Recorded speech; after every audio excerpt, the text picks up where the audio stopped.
नमस्कार, मेरा नाम ज्ञानेश्वर है और आप देख रहे हैं लाइव सिटी। देखिए, देश में एक विवाद बहुत तेजी से बढ़ता जा रहा है। स्वामी रामदेव का नाम तो आपने सुना ही होगा, सभी जानते हैं। पतंजलि वाले स्वामी रामदेव, योगा वाले स्वामी रामदेव और कोरोनिल वाले स्वामी रामदेव। तो स्वामी रामदेव इन दिनों जो मॉडर्न हेल्थ साइंस है, जो विज्ञान आधारित है, जिस दिशा में हमारे साइंटिस्ट काम करते हैं दुनिया भर के, उसे वे लगातार चैलेंज कर रहे हैं और कह रहे हैं कि जो मॉडर्न हेल्थ साइंस है ये कुछ है ही नहीं, ये स्टूपिड हेल्थ साइंस है और इसकी वजह से ही कोरोना में लाखों लोगों की जान चली गई। तो पहले तो विवाद ऐसा हुआ कि केंद्रीय स्वास्थ्य मंत्री को दखल देना पड़ा, उन्होंने भूल सुधार की बात भी कही, लेकिन अब वे फिर से चैलेंज कर रहे हैं, कह रहे हैं कि इनके पास इलाज कहाँ है। इनके पास न हाइपरटेंशन का इलाज है, न इनके पास लिवर सिरोसिस का इलाज है, न इनके पास कॉन्स्टिपेशन का इलाज है, कोई भी इलाज नहीं है, डायबिटीज का इलाज नहीं है। और इनके पास जो भी इलाज है वो शॉर्ट ट्रीटमेंट है, लॉन्ग ट्रीटमेंट तो ये कर ही नहीं सकते हैं, मतलब पक्का उपचार नहीं कर सकते। तो मैंने सोचा कि इस मसले पर बात करें। इंडियन मेडिकल एसोसिएशन के ex president doctor Ajay Kumar, जो यूरोलॉजी सोसाइटी ऑफ इंडिया के भी एक्स चेयरमैन हैं, और जब हमने बात करने को सोचा तो मेरे पास एक मैगजीन है आउटलुक की 2006 की। तो मैंने देखा कि डॉक्टर अजय कुमार जी का स्वामी रामदेव से तो 2006 से प्यार चलता आ रहा है। इन्होंने एक पार्टी भी लिखी थी। तो डॉक्टर अजय कुमार जी स्वामी रामदेव ने तो चैलेंज कर दिया पूरे देश के डॉक्टरों को, पूरी दुनिया के डॉक्टरों को, और कह रहे हैं आप लोग स्टूपिड हैं, स्टूपिड साइंस से इलाज करते हैं और इसके कारण लोगों की जान जा रही है। अब क्या जवाब? ज्ञानेश्वर जी, आपने बड़ा अच्छा विषय लाया है और इसमें हमको बहुत ज्यादा टाइम लिमिट नहीं दीजिएगा, थोड़ा मैं एक्सप्लेन करूंगा इस व्यक्ति, इस बहरूपिये के बारे में। ये बहरूपिया, हाँ, ये बहरूपिया जो रामदेव है, ये अवतरित हुआ इस धरती पर अचानक। ये तो आदमी हरियाणा का रहने वाला, साइकिल से चलता था, पोलियो स्ट्रिकन आदमी है। आप देखते होंगे बायां हाथ से कनखी हमेशा मारता रहता है, वो पोलियो की वजह से। इसका पैर भी जो है तो गड़बड़ है। हरिद्वार आया, हरिद्वार में आके इसने, वो साइकिल से घूमता रहता था घाटी में, और एक गुरुजी को पकड़ा वहां। आपको एक बात और बता दूं, बढ़िया का एक आदमी है जो कि इसके साथ गुरुजी से शिक्षा लेता था, तो उसको तो टरका उरका के भगा दिया। उससे भी यदि भेंट हो तो जरा कहानी इसकी सुनिएगा। उसके बाद जो कहानी है आप लोग सब जानते हैं, बोलना नहीं चाहता हूँ। इसके गुरु गायब हो गए, ये स्वामी बन गया, और उसके बाद ये तो ब्रिलियंट है, ब्रेन इसका ब्रिलियंट है। दो ही तरह, दो लोगों का ब्रेन, जो डिस्ट्रक्टिव लोग होते हैं उनका बड़ा ब्रेन, देखते हैं ना डॉन साहब, ये सब, उसका ब्रेन बहुत तगड़ा होता है। इसने ब्रेन लगाया, चोंगा पहन लिया, और एक पीटी तो सीखे हुए था, योगा सीखे जिसको कहता है ये एक्चुअली जो कराता है वो ट्रू सेंस में योगा नहीं है। योगा तो एक शास्त्रीय संगीत है जो कि गुरु और शिष्य परंपरा में सिखाया जाता है। योगा इंस्टीट्यूट ऑफ मुंगेर देख लीजिए, जो स्वामी निरंजनानंद जी चलाते हैं। आप योगा यूनिवर्सिटी विवेकानंद देखो, योगा यूनिवर्सिटी बेंगलोर, जिसको HR नगेंद्रा, जो कि नासा के साइंटिस्ट हुआ करते थे, अभी वही चांसलर हैं। तो ये लोग साइंटिफिक बेसिस से सब कराते हैं, लोगों को समझाते हैं।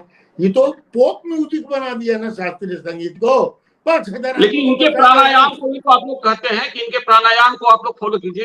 अरे भाई, प्राणायाम इसके बाबूजी थोड़े शुरू किए थे, पतंजलि शुरू किए थे। ये पतंजलि का प्राणायाम है। मेरी कविता जो है उसमें तो सब कुछ लिखा हुआ है।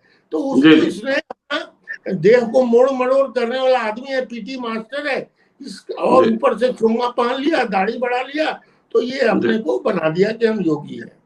और उस समय इसकी इतनी चलती थी, ज्ञानेश्वर जी क्या बतावें, 2006 में गांधी मैदान में इस व्यक्ति ने बड़ा सा कैंप लगाया था, और उस कैंप में योगा सिखाता था। उसी समय नीतीश जी ने इसको बिहार का ब्रांड एम्बेसडर बना दिया। बिल्कुल। हम बिहार का प्रचार दुनिया में करेंगे। नतीजा हुआ ये सरकारी गेस्ट बन गया। उस समय मैं ऑल इंडिया का प्रेसिडेंट इलेक्ट हुआ करता था, और तरह तरह का उल्टा सीधा बोलता था, और 1000-2000 टिकट लेता था, 5500 रुपया अंदर जाने का, और 1000-2000 आदमी जो है तो योगा सीखते थे। कई आदमी मर गए। मैंने तो मरे हुए लोगों का प्रमाण के साथ उस समय योगा केंद्र के, मैंने उसके योगा के समय मरे हुए लोगों का प्रमाण के साथ मैंने उस समय मीडिया को ये सारी बातें दी, लेकिन किसी मीडिया में भी हिम्मत नहीं थी कि इसके कोई भी समाचार को छापे। अंत में मैं खुद ही बोलता था, अच्छा जब ये बोलता था तो मीडिया छापे, और जो जवाब खोजना हो तो मेरे पास लोग आते थे, सब मित्र लोग थे कि रामदेव ये बोल रहा है, रामदेव वो बोल रहा है मेडिकल साइंस के खिलाफ। तो मैंने कहा कि देखो यार, मैं तो कस्टोडियन हूँ मॉडर्न मेडिसिन के एक ऑर्गेनाइजेशन का, आइए मैं कहा वो ऐसा नहीं बोल सकते हैं, वो अपनी दुकान चलाएं, लेकिन मेरी दुकान को मोहल्ले में पहले से है, उसको क्यों गाली देते हैं।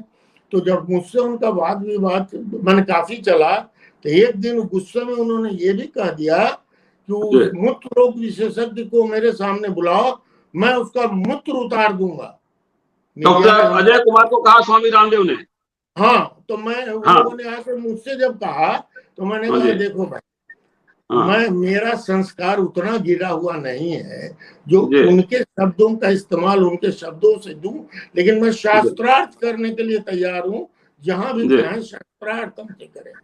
लेकिन क्या बतावे, घर का जो माने भेदिया लंका डाही, उसी समय हमारे कुछ मित्रों ने देखा कि अजय कुमार तो को जरा डाउन किया जाए, पॉलिटिक्स कर दिया, आईएमए में बुला के, बिहार आईएमए में बुला के उसको फेलिसिटेट किया, स्टेज पर कुर्सी लगा के उसको बैठाया और पटना के बहुत ही अव्वल दर्जे के चिकित्सकों को उसके चरण पर बिठा दिया। बात समझिए, हम उस पर ये पुरानी बातों में जरा सा ही बोलने दीजिए, और मुझे गालियां दिलवाई, क्योंकि उस आर्टिकल में लिखा हुआ है कि उस व्यक्ति ने मुझे सिरफिरा कहा, और आईएमए वालों ने उस समय कहा था कि हाँ हाँ वो सिरफिरे हैं ही। तो ये कहानी है। फिर हमसे उनकी लड़ाई चलती रही। 2007 में राजीव गांधी, जब मैं प्रेसिडेंट हुआ तो राजीव गांधी मेडिकल यूनिवर्सिटी बेंगलोर इस व्यक्ति को डॉक्टरेट की उपाधि दे रहा था।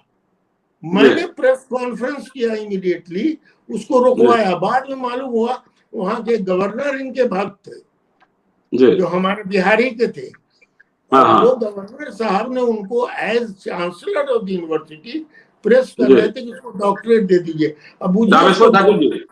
अब इस अनपढ़ आदमी को 7वां भी जो पास नहीं है उसको डॉक्टरेट मेडिसिन में मिल जाता, तो आज क्या खुराफात कर देता, आप समझ रहे हैं।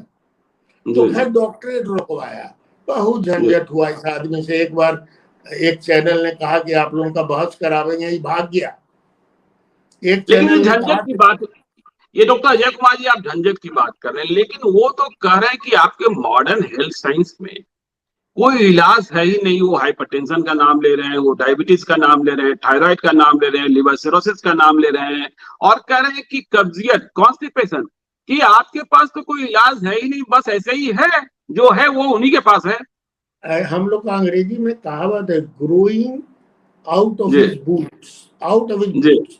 ये तो बहरूपिया इसलिए मैंने कहा कि कभी सलवार फराक पहन करके भाग जाता है, नुका जाता है, कभी ये भागता है, उन्हें भागता है, अपने बीमार पड़ता है तो सांस खिंचवाता है जाकर के हरिद्वार के इंस्टीट्यूट में। एक बार बीमार पड़ा था ना इलाज के लिए, नहीं मेदांता में लाया था सब इसको। इसका जो वैद्य जी है बालकृष्ण, उसका एडमिशन हुआ था इसमें, वहां पर उसको वेंटिलेटर पर रखा गया था एम्स इसमें हरिद्वार में, और तब जाकर के बचा था।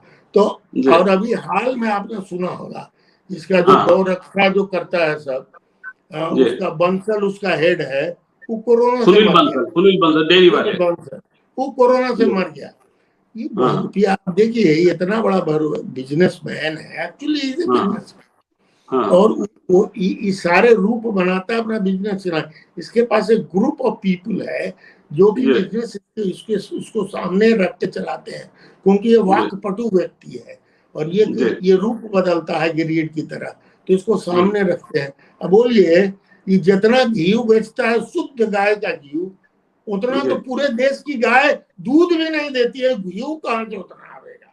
तो ये सब नौटंकी इसका चल रहा है। एक बार आपको याद होगा मिसेस वृंदा करात ने, और मैंने इसका विरोध किया था जब इसने निकाला था वो, अब क्या कहें, जानवर का टेस्टिस को का भस्म बना के कि इससे लड़का पैदा होगा।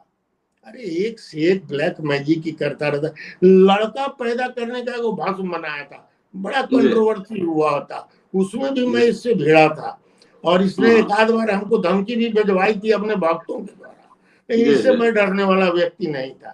धीरे धीरे इसका दिमाग का, अच्छा ये करता क्या है, जो पार्टी रहेगी ना उसी के साथ लगा रहेगा। कांग्रेस पार्टी में बहुत दिन तक एक से एक नेता इसके भक्त, जब एक बार ही जो उसको खदेड़ा गया दिल्ली में और सलवार पहन के भागा तो बीजेपी की तरफ मुड़ गया।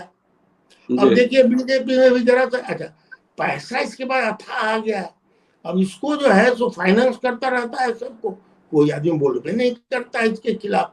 ये तो ड्रग्स एंड कॉस्मेटिक एक्ट 1954 में ब्लैक मैजिक एक ये है एक्ट में, उसके तहत इसको अभी तक अरेस्ट होना चाहिए था, ये व्यक्ति अंदर जाना चाहिए था।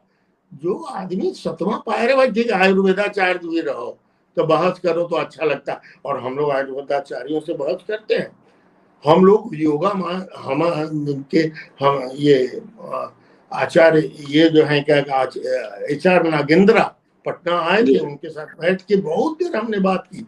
विद्वान लोग योगा के स्वामी निरंजनानंद की सुनते हैं, उनकी बातें जानते हैं, समझते हैं। अरे अनपढ़ गंवार कहने से चला कैसे इसने सबको मोहित कर लिया, इसका कुंडली जरा मजबूत है, लेकिन अब नहीं अनपढ़ गंवार तो ठीक, अनपढ़ गंवार की आप बात कर रहे हैं डॉक्टर अजय कुमार जी, लेकिन देखिए एक बात को चैलेंज कर रहे हैं, यदि आपके पास इलाज होता, आपने जो वैक्सीन बनाई वो जवाब नहीं देते हैं स्वामी रामदेव की उन्होंने वैक्सीन ली है कि नहीं ली है, तो फिर इतनी बड़ी संख्या में मौत, और उसमें भी डॉक्टरों की इतनी बड़ी संख्या में मौत कैसे हो जाती? वो तो कह रहे हैं कि आयुर्वेद में ही इलाज है। ज्ञानेश्वर जी हम बहस भी ऐसे, अब कोई भी इल्जाम लगा सकता है डेमोक्रेसी में। अभी आपने देखा बहुत जगह है, जो उठता है वही उठ करके उंगली उठा देता है। अरे ऐसे थोड़ी बहस किया जाता है, आप साइंटिफिक बात कीजिए, आप बैठाइए अकलमंद आयुर्वेदाचार्यों को। हम लोग कभी आयुर्वेद के खिलाफ नहीं रहे हैं, और एक्चुअली हम लोग, हमारे कुछ डॉक्टर हैं, मेरे एक मित्र हैं यूरोलॉजिस्ट है, बहुत बड़े यूरोलॉजिस्ट पूना में है, कभी उनका इंटरव्यू करिएगा, डॉक्टर सुरेश पाटनकर। उन्होंने आयुर्वेद में पहले किया, डिग्री लिया, तब MBBS करके, और तब वो यूरोलॉजिस्ट, बहुत बड़े यूरोलॉजिस्ट हैं। अभी वो क्या कर रहे हैं, फ्यूजन रिसर्च कर रहे हैं बिटवीन विथ आयुर्वेदा थिंग्स, और उनके कई रिसर्च प्रोडक्ट ऑलरेडी पेटेंटेड हो गए हैं। वो सब साइंटिफिक बेसिस है। वैसे लोगों से बात करिए, आचार्य नागेंद्र से बात करिए, बाकी लोगों से, स्वामी निरंजनानंद से बात कीजिए। एक गंवार आदमी को पैसा मिल गया है, पैसा के बदौलत पागल है। आपको मालूम है, ये अपने को कहता है कि हम जो है देशभक्त है, मैं देश के बाहर कुछ नहीं करूंगा। पहले बहुत से योगी, महेश योगी टाइप के और ये सब योगी टाइप के लोग जो बाहर में आइलैंड खरीदे, ये स्कॉटलैंड के बगल में 1.25 क्या कहते हैं स्क्वायर मीटर का, स्क्वायर किलोमीटर का वो आइलैंड खरीद लिया है स्कॉटलैंड के बगल में, और वहां पर कहा कि हम योगा सेंटर खोलेंगे, हाई करेंगे। इसका एक ट्रस्ट बनाए हुए है ये इंग्लैंड में, पतंजलि योग पीठ UK, ये उसमें सैम और क्या नाम है उस लेडी का, सुनीता पोद्दार, उसको अपना माउथ पीस बना मैंने सामने रख करके वो आइलैंड खरीदा है, और वहां पर तरह तरह का नौटंकी करता है। और ये क्या संग मैंने, अब हम क्या बोले, तो एक तो लेकिन सर एक बात तो है डॉक्टर अजय कुमार जी की, ऐसे कई लोग या लाखों लोग भी मिल सकते हैं आपको, जो आपको कहेंगे इस कोरोना के काल में कि उनको आइवरमेक्टिन फायदा नहीं किया, उनको SCQ फायदा नहीं किया, उन पर रेमडेसिविर फायदा नहीं किया, लेकिन जैसा स्वामी रामदेव कहते हैं कि उनका गिलोय और कोरोनिल काम कर गया। ये कैसे हुआ? गिलोय की बात आप कह रहे हैं ना जी? अच्छा हुआ तो गिलोय उठाया, जी, बोल देता है कि गिलोय लीजिए गिलोय लीजिए, मेरे छोटे भाई का साला मर गया, उसका गिलोय पीते पीते उसको सिरोसिस ऑफ लिवर हुआ, और नहीं हो तो सलीम साहब से, इंडियन लिवर साइंस के डायरेक्टर से, उनसे पूछिए कि कितने मरीज जब ये गया था भर्ती होने वहां तो आधा बेड भरा हुआ था, सिर्फ गिलोय के चलते सिरोसिस हुआ। मेरा एक और रिलेटिव लड़का जो बहुत बड़ा एडवोकेट है पटना में, उस सिरोसिस से झुक रहा है क्योंकि इनके कहने पर गिलोय पीता गया। मैं बताऊं कितने लोग हाइपरटेंशन के, डायबिटीज के दवाई छोड़ छोड़ के इसके पैर में पड़े। मेरा ब्लड माने हमारे मरीज, कैंसर के मरीज जो है वो उनको कहते हैं कि इलाज बने पल्ला कराओ तो गायब हो जाता है, 6 महीना का एडवांस कैंसर लेके आता है। अरे तू कहाँ थे? तो जी कहा करें, वो रामदेव के फेरा में हम पड़ गए, हरिद्वार चले गए थे। मतलब ऐसा वैसा एक दो आदमी नहीं है, लाखों लाख लोगों का ये नुकसान कर रहा है कि कैसे इस बोलना नहीं चाहिए, अच्छा नहीं लगता है। लोग कहता नहीं कि पागल कुत्ता छोड़ दिया है लोग, तो मैं इनको पागल कुत्ता नहीं कह रहा हूँ, लेकिन मैं कह रहा हूँ कि ऐसे व्यक्ति को समाज में छोड़िएगा तो ये बहुत खतरनाक साबित होगा कालांतर में। ऐसे व्यक्ति को रोकने का जिम्मा किसको है? देखिए कल रात में ज्ञानेश्वर जी एक चैनल पर जब बहस हो रही थी, इसका मुंह बंद हो गया, इसका मुंह सूख गया, बात नहीं, ये सामने सामने बात नहीं कर सकता है। मैं कहता हूँ उसको बैठाइए, बैठा करके एक पैनल बैठाइए और उसमें इससे बात करवाइए एक एक प्रश्न। जब इससे कहा गया कि आप बड़ा कहते हैं कि रिसर्च करते हैं, हम कहाँ रिसर्च करते हैं, आपका अस्पताल कहाँ है? बस वो करोड़ों करोड़ लोग, ये लाखों अस्पतालों में जो है इस देश में, वो सब जगह मेरा आदमी ये करता है वो करता है, उसी से हम रिसर्च करते हैं। अरे क्या पागल है, क्या बोलता है, ही इज सिजोफ्रेनिक। इस तरह के आदमी को आपने छुट्टा छोड़ा हुआ है। ये अच्छा, इस बार इंडियन मेडिकल एसोसिएशन जागा है, इस बार ये बात नहीं है, ये ऐसा गली आया है कि इस बार छोड़ेंगे नहीं हम लोग। ये आदमी का दिमाग एकदम अब नाउ इट इज एनफ। अब बोलिए हाइपरटेंशन का इलाज छोड़वा देगा, डायबिटीज का इलाज छोड़वा देगा, लीवर सिरोसिस का इलाज छोड़वा देगा, फलाना चीज का इलाज छोड़वा देगा। बोलिए, मान लिया हम नहीं जानते हैं कि आप हाइपरटेंसिव है कि नहीं, हम नहीं जानते हैं कि आप डायबिटिक है कि नहीं, अब छोड़ दीजिए आप भी हाइपरटेंशन और डायबिटीज का दवाई खाइए, उसका वो कौन सी अंडू फंडू चीज सब खाइए। लेकिन आप कह समाज छोड़वा देगा, सरकार क्या कर रही है? देखिए यहाँ पर मैं सरकार के बारे में कुछ नहीं बोल रहा हूँ, मैं एक साइंटिफिक आदमी हूँ और साइंटिफिक बात कर रहा हूँ। मैं जो आपसे बात कर रहा हूँ सरकार भी सुन रही है। ये सरकार का काम है कि वो समझे कि इस आदमी से कैसे डील करना है। मेरा इतने कहना है कि उसने हमारे दुकान को गलियाया है, मैं उसको जो है एक कंक्लूजन तक ले जाऊंगा कि ये आदमी पागल है। मैं तो आप चैलेंज करते हैं स्वामी रामदेव पटना आए गांधी मैदान में और आमने सामने बहस करें साइंस पर? अरे कहीं बहस करें, गांधी मैदान आना कौन जरूरी है? गांधी मैदान आवेंगे तो हमको मजे आ जाएगा पटना में। नहीं तो कहेगा पटना में भीड़ जुटा लिए, हम कहते हरिद्वार में हमसे करावे। अच्छा, हरिद्वार जाके हम बहस करेंगे, उनके घर में बहस करेंगे। वो 2-4 गो शब्द सीख लिए ना, वो इम्यूनिटी तो फलना चिल्ला, उसको सब बैठ करके 2-4 गो रटवा देता है और वो आकर के यहाँ पर भाषण देने लगता है, इम्यूनिटी तो फलना तो चिल्ला, ये सब नौटंकी हम बहुत जानते हैं। हम आपसे नहीं अभी धन्यवाद नहीं दीजिए, आपसे विनती करते हैं कि वो कविता जो मैंने 2006 में लिखी थी, वो कविता आज भी बहुत ही सार्थक है, मुझे सुनाने दीजिए। सुनाने देंगे? स्वामी रामदेव के नाम एक पाती। हाँ, ये स्वामी रामदेव के नाम एक पाती मैंने लिखी थी। मैंने कहा था कि स्वामी रामदेव जी महाराज करे स्वीकार हमारा शत शत प्रणाम। आपने सिखाया सबको योग और कराया प्राणायाम, इसे जन जन तक पहुंचाने का किया आपने काम। हम देते हैं साधुवाद, हमारी धरोहर का किया आपने प्रचार। बड़े हैं आप ज्ञानी, गुरु पतंजलि हैं आपके स्वामी। सरस्वती के साथ लक्ष्मी की है आप पर कृपा, पर शब्दों के प्रयोग में करते हैं बड़ी चूक। दूसरों को भी हक ले जाते हैं आप भूल।